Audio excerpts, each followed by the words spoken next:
Hey, sports fans, Larry Eater, Run Blog Run. It's Athletics Chat number 18, 18, 18, 18 with Stuart Weir. Stuart's in Oxford, England. He's been on vacation for a week. We've missed him. Hi, Stuart. How are you? Yeah, good, thank you. Technically a staycation because I wasn't far enough away to count as a real vacation. So when in Britain, when you guys consider a vacation, you like go to Spain or Italy or Switzerland or Cambodia or something? Okay. But then someone came up with this word, a staycation, where you actually get away from home, but you stay quite close. Good for you. Good. And so where did you have Went time? to a little island called the Isle of Wight, which is probably just 2 hours from where I live. Okay. Okay. Well, we know over here because of various music concerts. Yes. I think Jimi Hendrix played there, and I think that Jethro Tull, the first YouTube concert I saw with Jethro Tull back in 1970, they've got that up now. So yeah, I know a little bit about it. I haven't. Well, I'm glad you had a nice staycation, but yes, we have topics today. We're going to start with Laura Muir because she's near and dear to your heart. Yeah, she's had a pretty darn good season. Yes. Now I have got a great trivia question for you. Mm-hmm. Laura Muir, went sub 4 minutes for 1500 for the 15th time in her career. Wow. According to our friend John Mulkeen, only one woman has done that more often, and 3 have done it the same number. So can you give me any names? Who has done more sub 4 minute 1500s than Laura? Only one person. Jenny Simpson? Jenny's done 11, so she's a bit behind, but she's on the list. Okay. Let me see now. Oh, gosh. Sub 4. Gotta go back a ways. Slaney has a few, but not that many. Yeah. No, they're all current. Oh my gosh. Okay. Yeah. Oh, current. Let's see now. Shelby Houlihan? Nope. Okay. Not even 10, apparently. Well, look, so we don't take up the whole program. Yeah, sure, please. Sifan Hassan, who's done 18 of them. Wow. And then equal with Laura is Faith Kipyegon. Yeah. And going back a little bit, Mariam Jamal. Wow. Okay. Yeah. And Genzebi Dibaba. And then comes Jenny Simpson with 11. Wow. Yeah, it's been quite an amazing year for Laura. Mm-hmm. And she did the 15th in Berlin, which I think we'll talk about. But I mean, she's just been in great form. I think the question you always have to ask this year is it a level playing field? Who has had their training not disrupted? Who has had it disrupted? Who is running? I mean, there was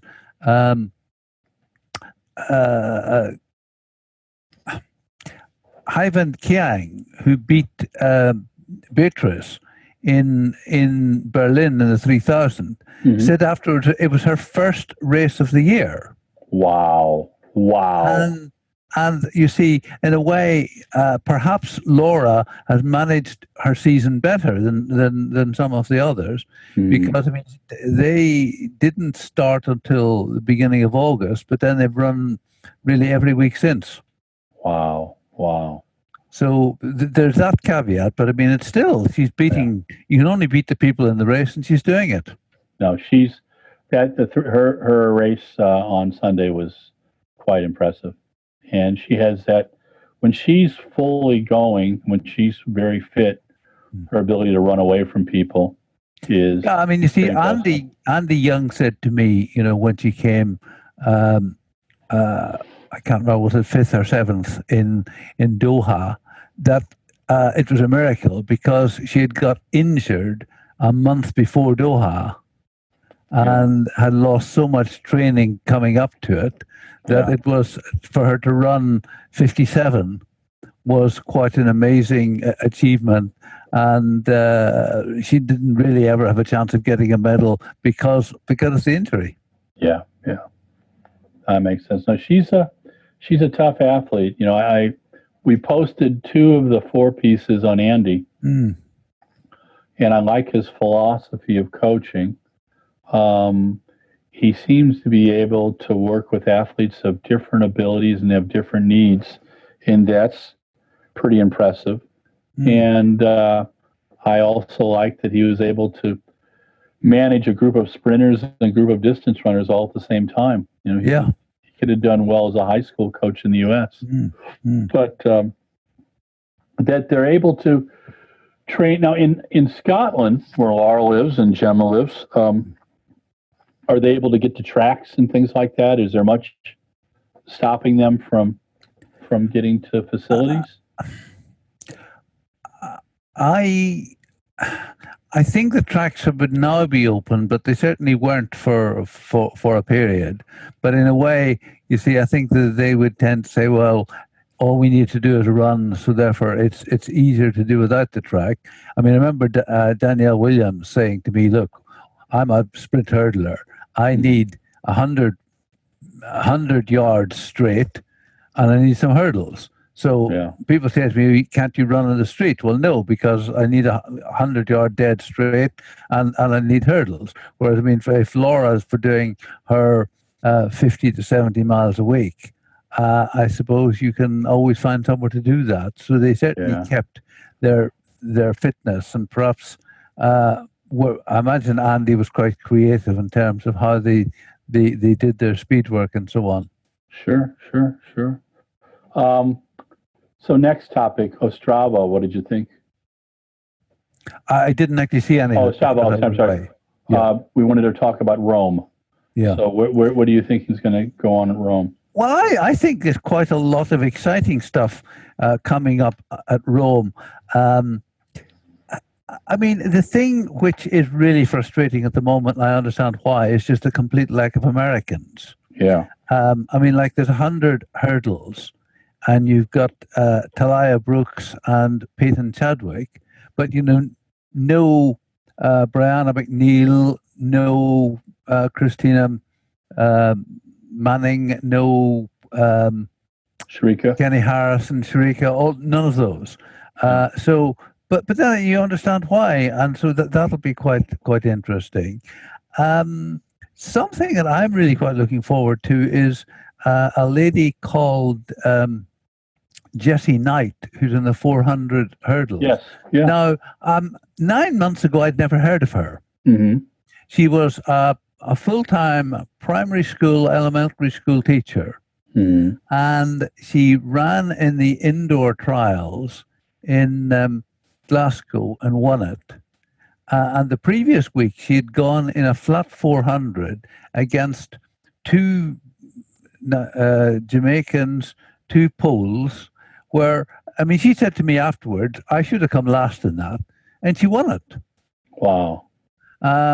She won it in a 51 something, and then this year she's won 2 hurdles races this summer, and she was in Stockholm and somewhere else where she did a good flat, perhaps Budapest, and so she's got no funding really, but she's now decided, she's done a deal with her school, and she's just working 3 days a week at the school, and so that she has got. Interestingly, she said, I've got 2 extra days not to train, but to recover. Okay.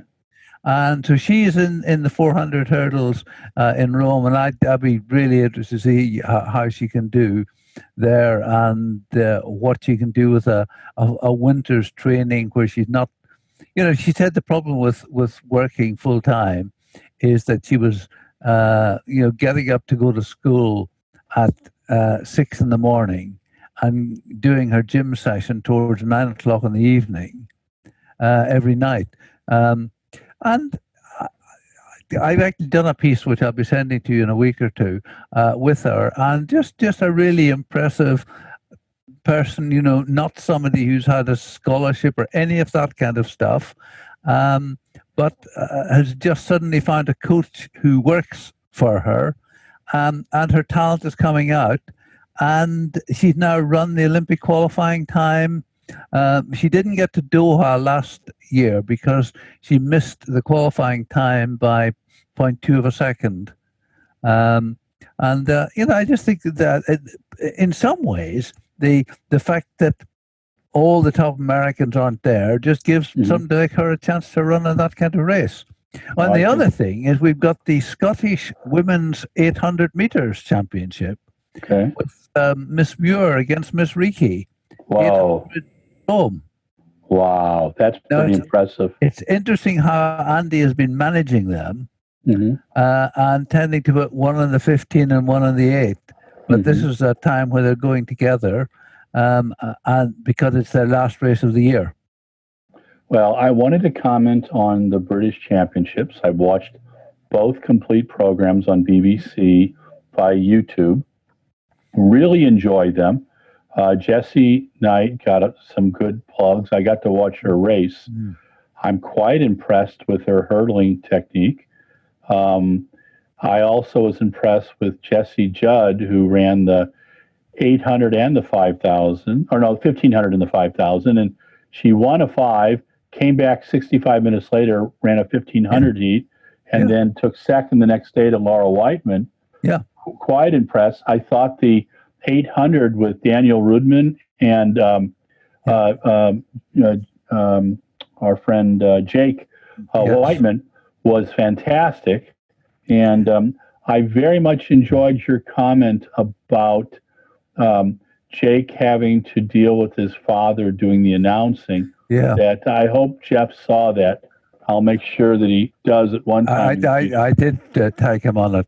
Good. But amusingly, I got a reply from another announcer saying how important it was to have an announcer for the athletes and the coaches and all the technical staff. I wasn't convinced by that. But you mentioned the Daniel Rowden Jake race. They didn't actually do it properly, so they're doing it again tomorrow in Zagreb. Oh, nice. Well, then Jake just ran the 144.18 in Ostrava. That was his big 800 win. Yeah. And boy, that was a deep race. That was really fun to see him do that. Just a couple kudos to the Ostrava meet. It's the Golden Spike. It was the 59th race, and it's in honor of Josen Odlazel, who was one of the first guys to break 4 minutes. He was an Olympic medalist. Died tragically about 30 years ago. But he is, the meet is put on by our friend Alphonse Uke.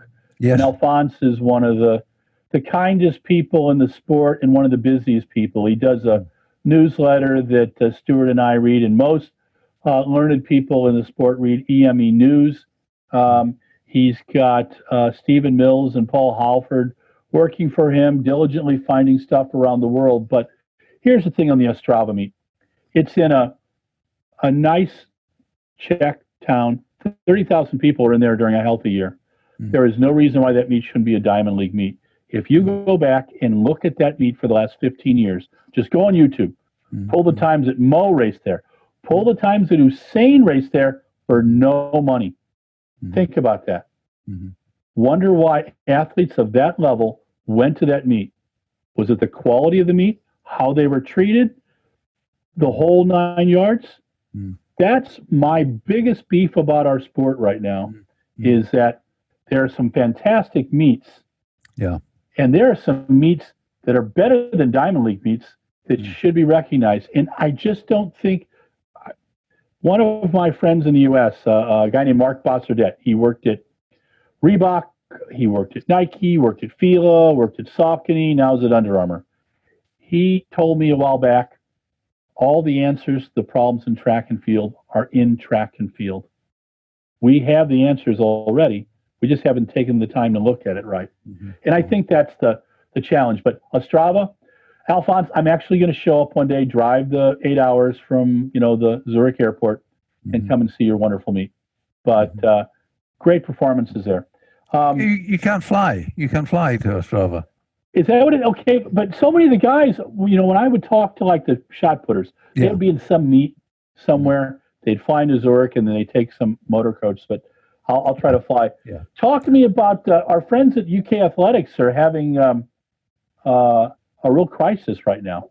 I just saw something come on the news feed, I think from the Guardian, that they're going to cut their Diamond League staff. Do you know what's going on? Have you heard anything?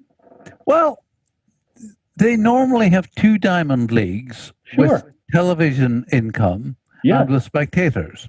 And so they've lost all of that. Yeah. So they're certainly short of money.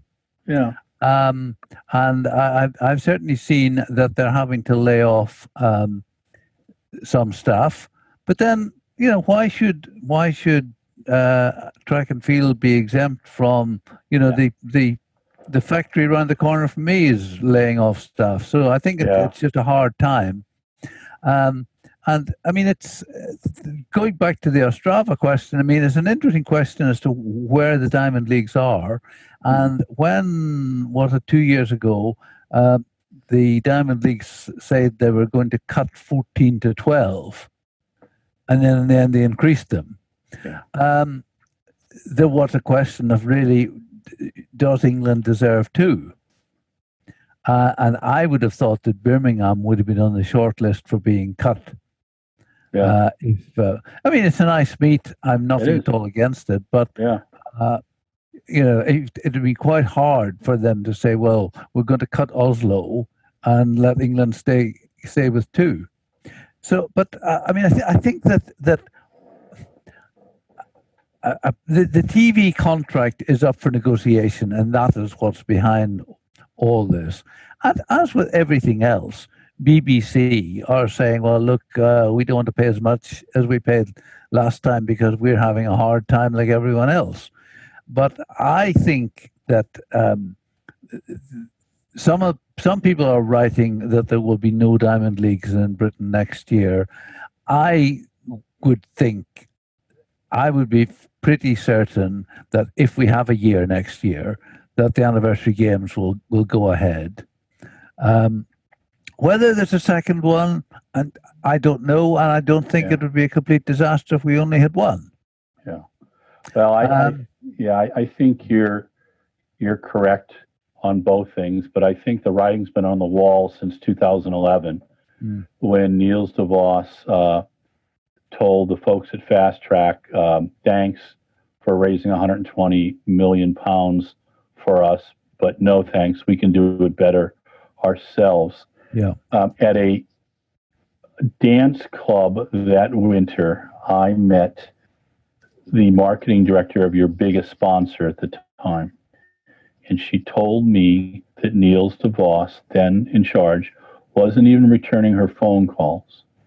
And I said, why? She goes, well, I can't approve 54 million sterling a year. Then she said this, but I do have 20 million sterling. He still never returned the phone calls. That money went into rugby. And what I'm saying is that the guys like Alan Pascoe and John Ridgen and Ian Stewart, characters all, Pascoe saved the sport of British athletics. And Niels de Vos, in my mind, and I respect him on certain things, but he totally screwed the pooch on this. And there is, when I started going to meets in 2006, Stewart would bring me over. We had met at a Prefontaine meet, and he wanted me to see how the meets were produced. And I will tell you that Birmingham and Crystal Palace, seeing all the moving parts and from behind the scenes, were absolutely fantastic. And the brains that went into putting these meets on and taking care of sponsors was more sophisticated than any meet I saw in the world. I haven't seen that over the last 5 or 6 years. I've seen things done half-assed. There's things that are brilliant. The British Athletics Media Group, Stuart, you and I can attest, they work harder than just about any group that we know. I mean, they set the standard. We get quotes from them. We get photos from them. When we were there, they were doing stuff. We had hot tea all the time, which I love.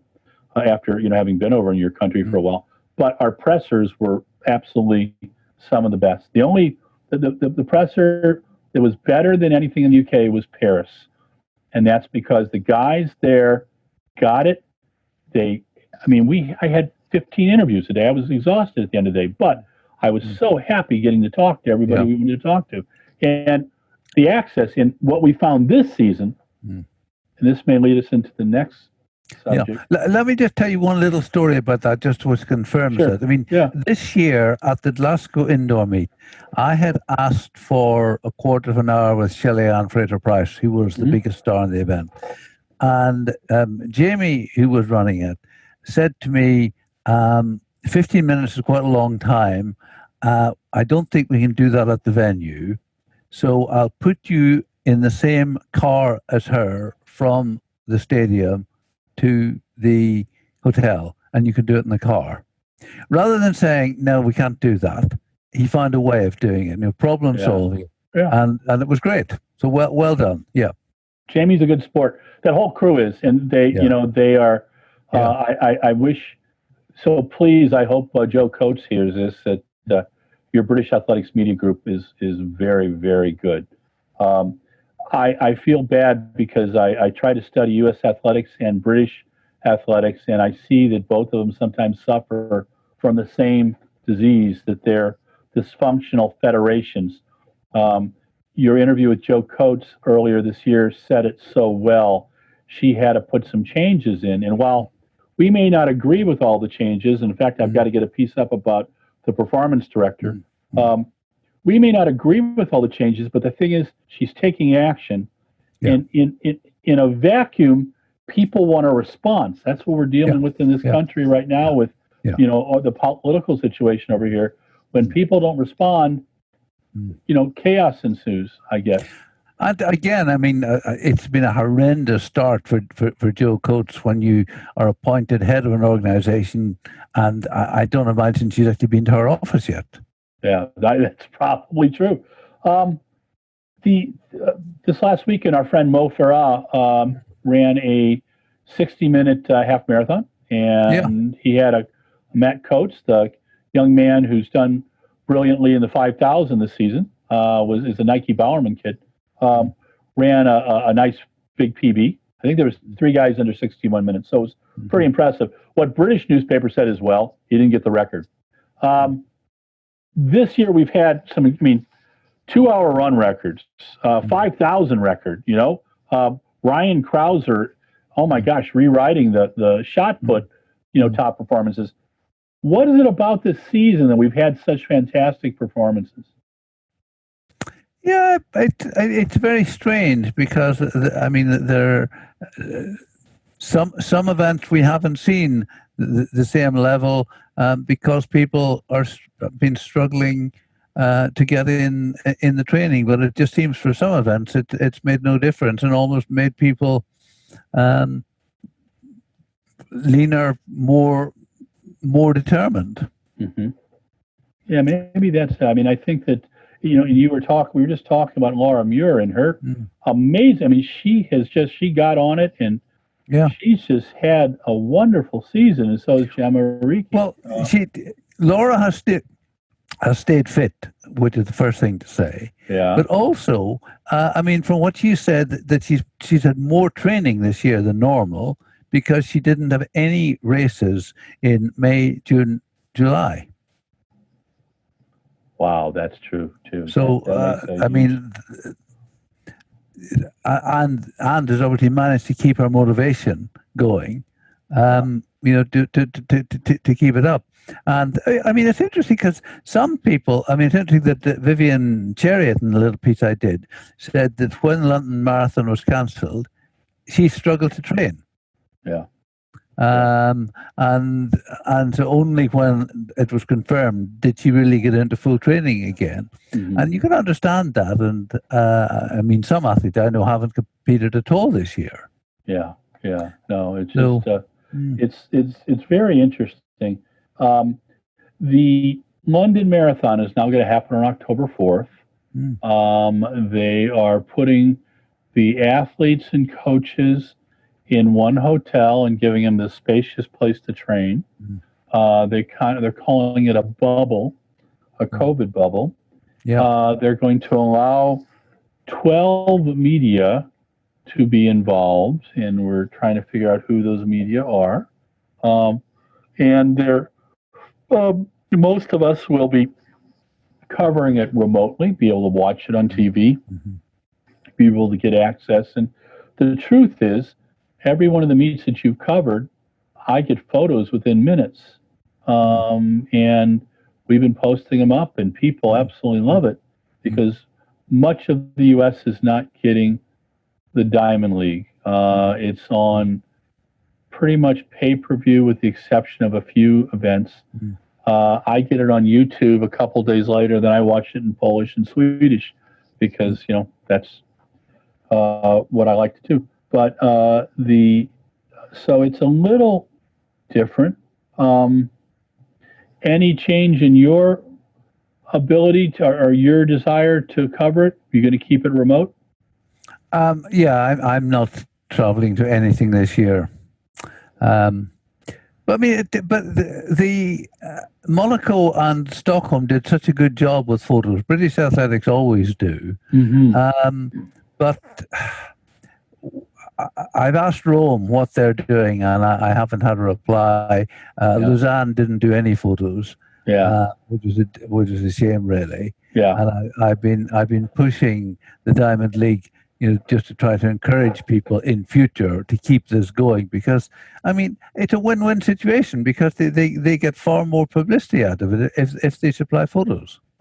It was interesting. The one comment I got from one of my key observers, Jeff Shaver, about Lausanne was that he loved seeing the crowd there, but at least 10% weren't wearing masks.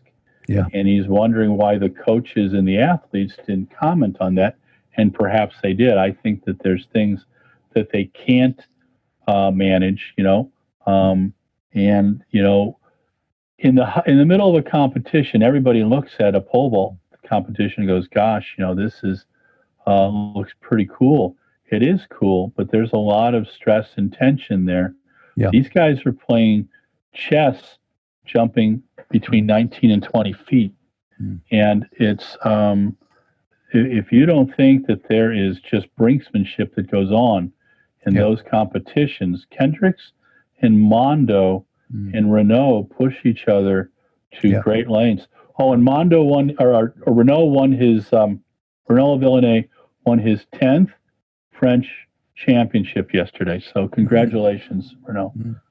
He's one of my favorite athletes. Yes. First time I interviewed him was in Bercy, France in 2010 or 11 at the Euro Indoor, and he acted like he couldn't speak English at all.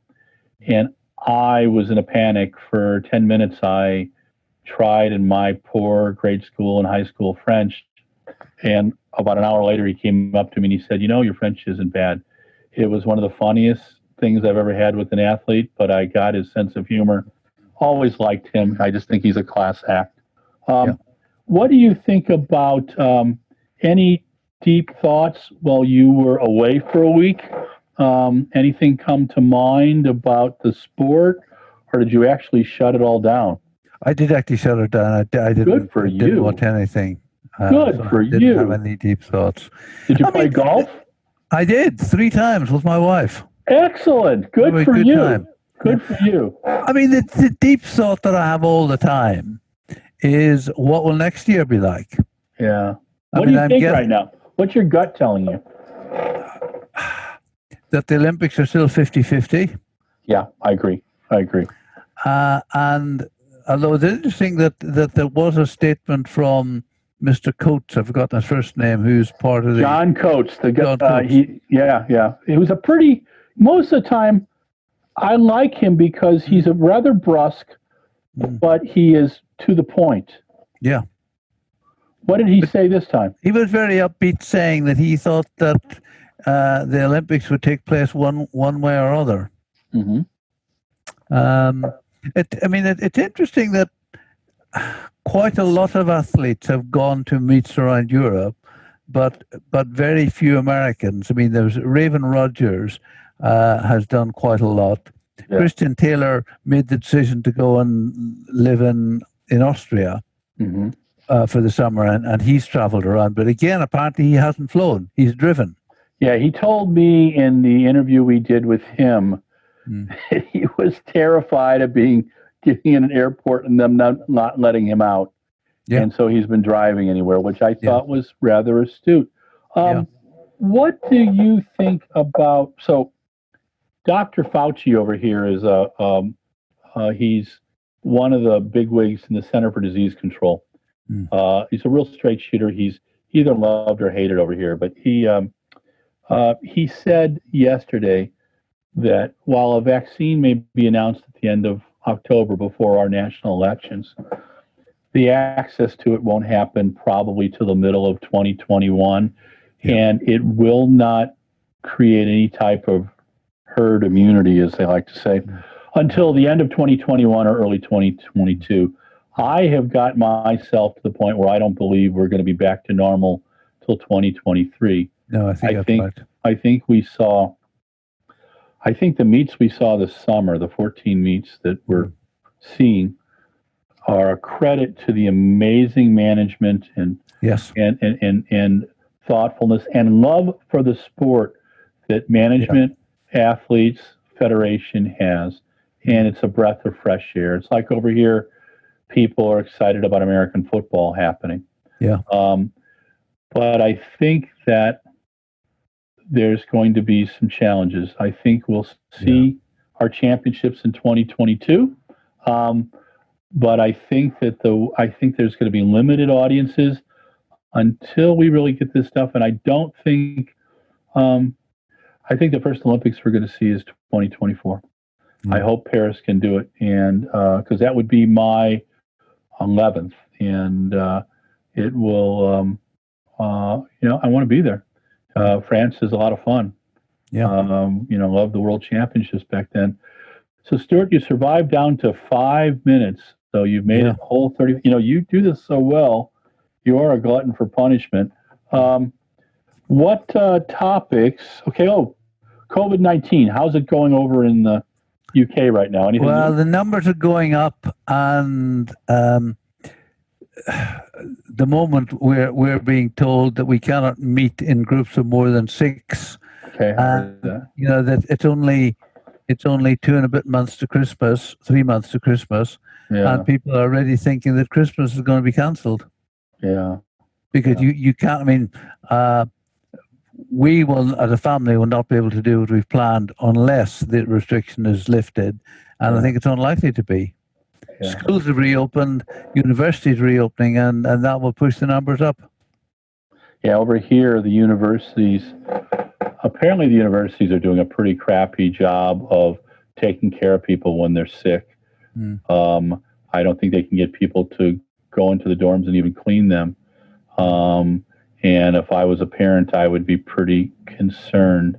Where I'm at in California, the private school I went to in high school that my sister teaches at, and I tease her that perhaps she has to wear a hazmat suit. They have classes going, and they're doing constant testing. A lot of the schools around here have had to close because too many kids got sick, or too many faculty. I don't know what the answers are. I'm going back to Wisconsin in a few weeks, where the county that I live in has one of the lowest rates of infection and death in the country. And a lot of people, some people care, some people don't.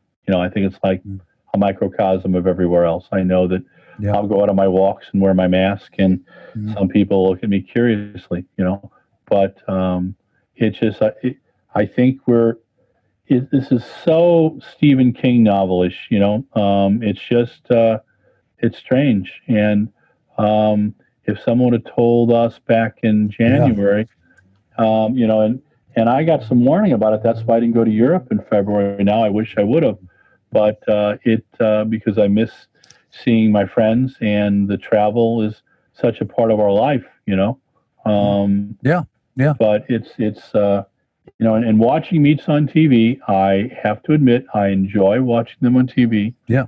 I enjoy covering them with you remotely, but it's not like when we're in the stadium, you know. No, and not at all. Not at all. I need a meet in Doha or something, you know. So, but Stuart, this was Athletics Chat 18. Thank you so much. I'll be posting your stories over the next few days. Yep. I appreciate all your support. I'm so glad you got a staycation. Good. When I go back to Wisconsin, I'm going to be fishing every day, but that's because the river's 4 houses down from me. Right. And so I can enjoy that. But have a lovely week. We will have Athletics Chat 19 next week. Thank you. Right. This is Larry Eater with RunBlogRun in Stuart Weir. We're Athletics Chat. And this was Athletics Chat 18 on September 14th, 2020. Talk to you soon. Hey, sports fans, guess what? It's Larry Eater, RunBlogRun. And guess what programming this is? It is Athletics Chat number 18. 18, 18, 18, 18, 18. Stuart Weir, Oxford, England, intellectual capital of the world. Larry Eater, San Jose, California, the Burning Man capital of the world.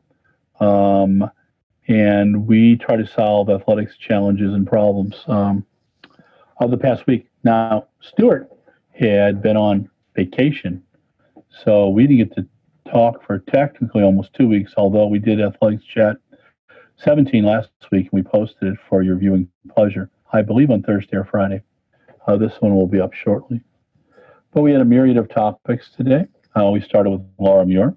Laura now has 15 sub-4-minute 1500s. And actually, I think she's over 15.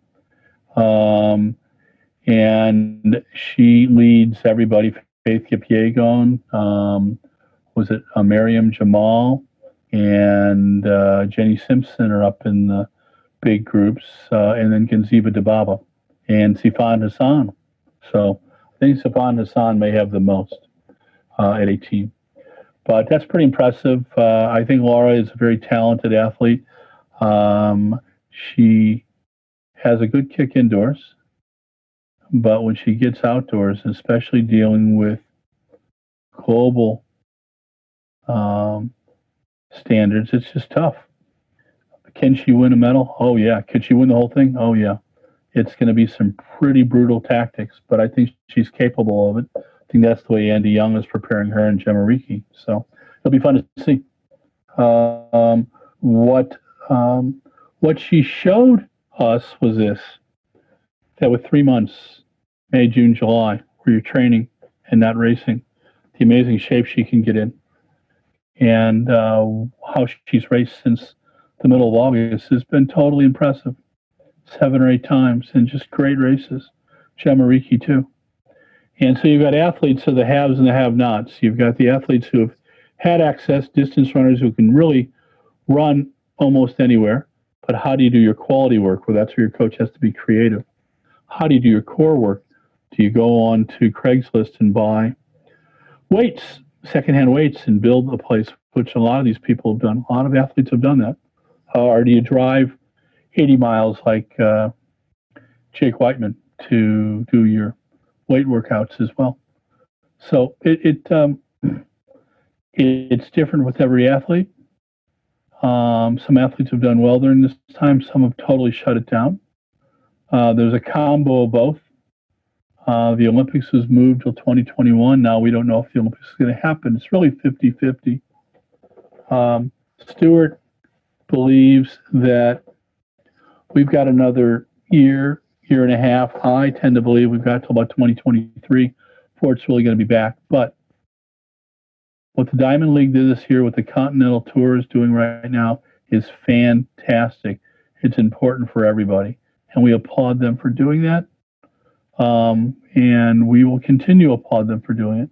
And the athletes that have competed, albeit a few Americans, have done fantastic.